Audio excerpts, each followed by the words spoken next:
Varkala east മണ്ഡലം Navaikulam local ഇടവന്നിലെ branch committee office ഉദ്ഘാടനവും പൊതുസമ്മേളനവും. RSP നാവായിക്കുളം ലോക്കൽ സെക്രട്ടറി ബൈജുവിന്റെ അധ്യക്ഷതയിൽ കൂടിയ സമ്മേളനം RSP കേന്ദ്ര കമ്മിറ്റി അംഗം KS സനൽകുമാർ ഉദ്ഘാടനം ചെയ്തു. ബ്രാഞ്ച് സെക്രട്ടറി സുബൈർ സ്വാഗതം പറഞ്ഞു.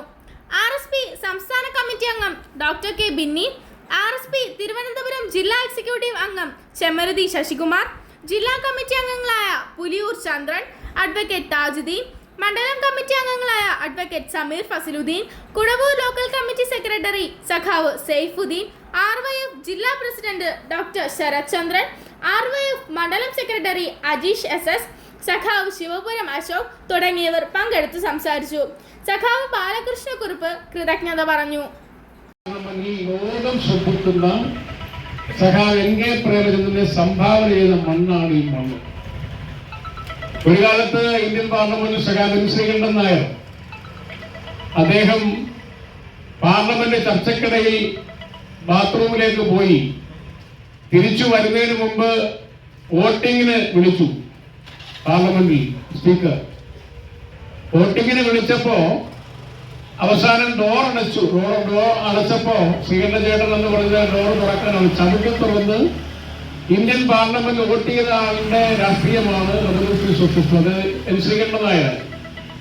ഇന്ന് ഇന്ത്യൻ പാർലമെന്റിൽ സാധാരണക്കാരന് വേണ്ടി ഇന്ത്യൻ പാർലമെന്റ് ഏതെങ്കിലും തരത്തിലുള്ള ശബ്ദം അത് ഉയരുന്നെങ്കിൽ റവല്യൂഷണറി സോഷ്യലിസ്റ്റ് പാർട്ടിയുടെ RSPയുടെ NK പ്രേമചന്ദ്രന്റെ ശബ്ദമാണ്.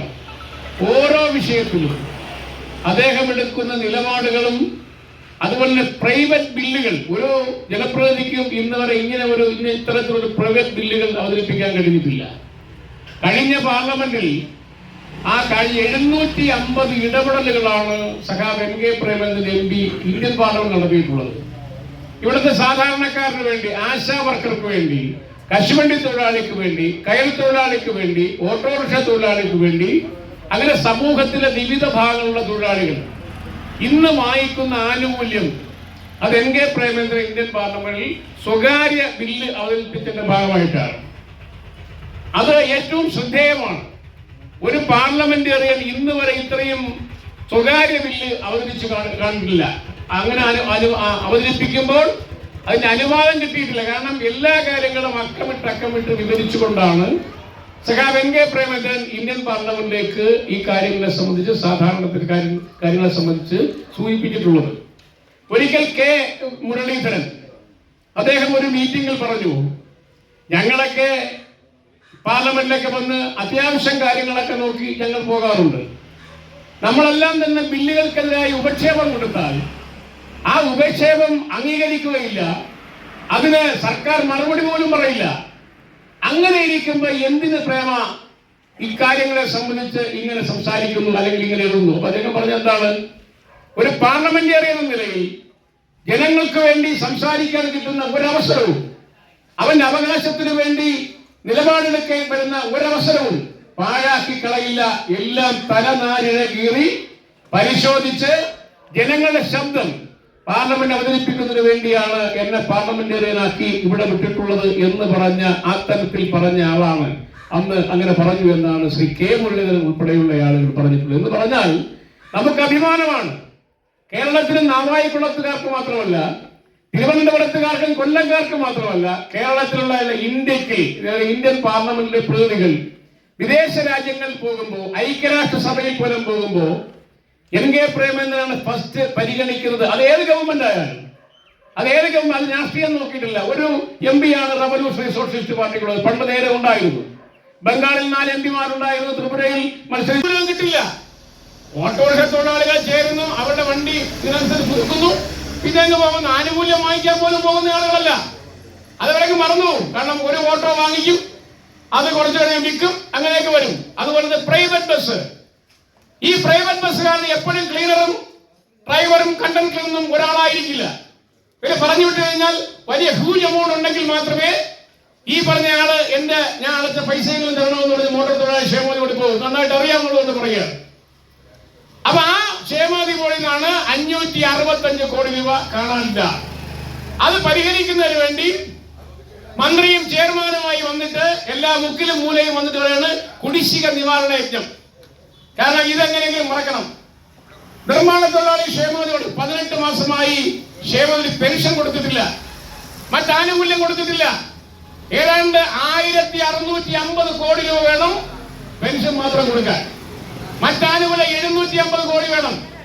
ഐക്യ ജനാധിപത്യ മുന്നണി ഗവൺമെന്റ് കേരളത്തിൽ അധികാരികളിരിക്കുമ്പോൾ, സഖാവ് ഷിബു ബേബി ജോൺ കേരളത്തിലെ തൊഴിൽ വകുപ്പ് മന്ത്രിയായിരിക്കുമ്പോൾ ആ ബോർഡിൽ 2680 കോടി ഉണ്ടായിരുന്നു. മിച്ചം 2680 കോടി ഉണ്ടായിരുന്നു. ആ പൈസ എവിടെ പോയി? ഈ സർക്കാർ അങ്ങോട്ടെടുത്തു, തിരിച്ചു കൊടുക്കുന്നില്ല. സെസ് പിരിക്കുന്നില്ല. വലിയ ബിൽഡിങ്ങുകൾ കെട്ടിപ്പൊക്കിയ ആളുകൾ 1% സെസ് ഉണ്ട്.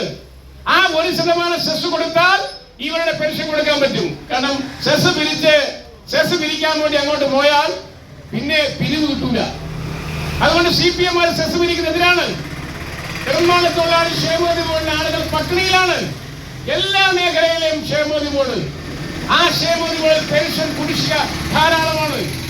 തയ്യൽ തൊഴിലാളി ക്ഷേമനിധി ബോർഡിൽ 6 മാസം 7 മാസം കുടിശ്ശിക. പിന്നെ കർഷക തൊഴിലാളി പെൻഷന്റെ കാര്യം പറയാനേ ഇല്ല. നിങ്ങൾ അറിയണം, ഇവരെല്ലാവരും പറയുന്നു ഞങ്ങൾ ഒരുപാട് കൂട്ടിക്കൊടുത്തു. അന്നും സാമൂഹ്യ സുരക്ഷാ ആഗോള അയ്യപ്പ സംഗമം നടന്നു. ഞാൻ കൂടുതൽ വിഷയങ്ങളിലോട്ടൊന്നും ചർച്ച ചെയ്യുവാനായി ഉദ്ദേശിക്കുന്നില്ല. നമുക്ക് ഏറെ സംശയം തോന്നുന്നത് ഈ സർക്കാരിന്റെ അമരക്കാരനായിട്ടുള്ള സഖാവ് പിണറായി വിജയന്റെ ഇരട്ട വ്യക്തിത്വത്തെ കുറിച്ചാണ്. നമുക്കറിയാം, ഇന്ന് കേരളത്തിലെ കഴിഞ്ഞ 9 വർഷക്കാലത്തെ രാഷ്ട്രീയ ചരിത്രം പരിശോധിച്ചാൽ 2018 ഇന്ന് ചർച്ച ചെയ്യപ്പെടുന്ന ആഗോള അയ്യപ്പ സംഗമത്തിന്റെ കാരണമായിട്ടുള്ള യുവതീ പ്രവേശനം ശബരിമലയിൽ നടന്നു. ആരാണ് ശബരിമലയിൽ യുവതികളെ പ്രവേശിപ്പിച്ചത്? അന്ന് യുവതികളെ പ്രവേശിപ്പിച്ചപ്പോ അന്ന് ഈ സർക്കാരിനോടൊപ്പം നവോത്ഥാന കേരളത്തിന്റെ ചെയർമാനായി നിന്നിരുന്ന SNDPയുടെ ജനറൽ സെക്രട്ടറി ശ്രീ വെള്ളാപ്പള്ളി നടേശൻ ഇന്ന് ആഗോള അയ്യപ്പ സംഘം നടക്കുമ്പോ കേരളത്തിൽ 1957 EMS സർക്കാർ അധികാരമേറ്റ അന്നു മുതൽ ഇന്നു വരെ കേരളത്തിൽ 12ഓളം മുഖ്യമന്ത്രിമാരുണ്ടായിട്ടുണ്ട്. ഈ ഒരു മുഖ്യമന്ത്രിയോടും ഒരു മതത്തിന്റെ ജനറൽ സെക്രട്ടറി അല്ലെങ്കിൽ ഒരു മതത്തിന്റെ മേധാവി പൊതുയോഗ സ്ഥലത്ത് വന്നിറങ്ങിയിട്ടില്ല. എനിക്ക് തോന്നുന്നൊരു കാര്യം, നമ്മുടെ സാധാരണ ഈ തറവാടുകളുണ്ട്, കടം വാങ്ങി ഒടിഞ്ഞ അവസാനം അധോഗതിയായി തീരുന്ന ഒരു ഗതിയിലേക്ക് കേരള സംസ്ഥാനം എത്തിച്ചേർന്നിരിക്കുന്നു എന്നുള്ളതാണ്. ഗവൺമെൻറ് പല പരിഷ്കാര നടപടികളും ക്ഷേമ പരിപാടികളൊക്കെ നടപ്പാക്കുന്നുണ്ട്. പക്ഷേ ഈ പണം മൊത്തം പല വിദേശ ധനകാര്യ സ്ഥാപനങ്ങളിൽ നിന്നും മറ്റ് സ്ഥാപനങ്ങളിൽ നിന്നും കടം വാങ്ങിയാണ് എടുക്കുന്നത്. നമ്മൾ ഓരോരുത്തരും യഥാർത്ഥത്തിൽ ഒന്ന് കണക്ക് കൂട്ടിയാൽ ഏകദേശം 65,000 രൂപയ്ക്ക് മുകളിൽ ഓരോ വ്യക്തിയും കടക്കാരാണ് എന്നുള്ളതാണ്. നമ്മളത് മനസ്സിലാക്കുന്നില്ല എന്നുള്ളതാണ്.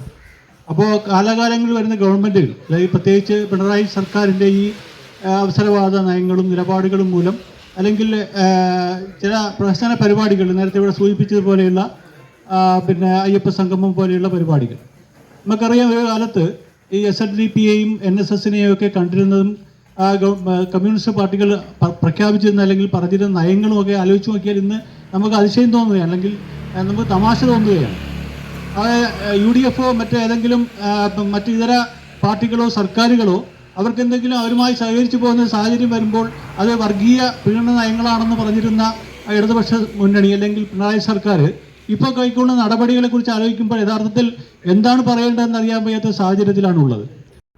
Straight forward, Navaikulam, Varkala.